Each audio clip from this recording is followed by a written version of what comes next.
पुढची बातमी कोल्हापूरमधून आहे। दख्खनचा राजा ज्योतिबाच्या यात्रेला आजपासून सुरुवात होते।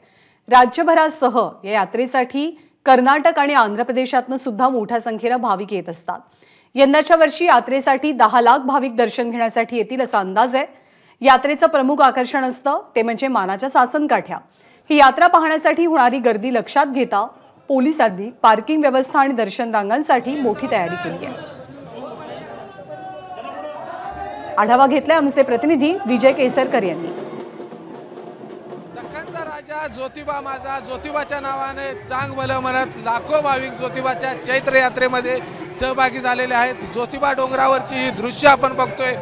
अगदी गुलालाने सगळा डोंगर आहे तो माखून गेलेला आहे। गुलाल खोबऱ्याची उधळण आहे ती ज्योतिबाच्या मंदिरावर केली जाते। दवना आहे तो वाहिला जातोय।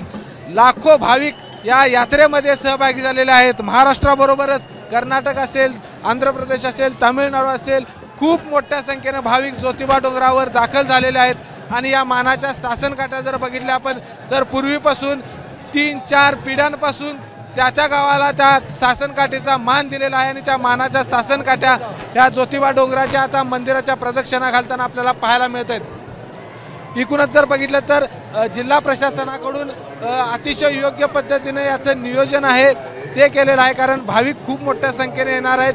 पोलिसांचा मोठा बंदोबस्त आहे तो तैनात केलेला आहे। या सगळ्या मानाच्या सासनकाठ्या आहेत त्या मंदिराला प्रदक्षिणा घालून या ठिकाणी निघताना पाहायला मिळत आहेत।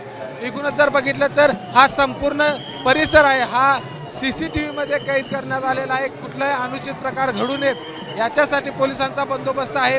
डोंगरावर येण्याचे मार्ग आणि डोंगरावरून उतरण्याचे मार्ग देखील या ठिकाणी ठरवलेले आहेत।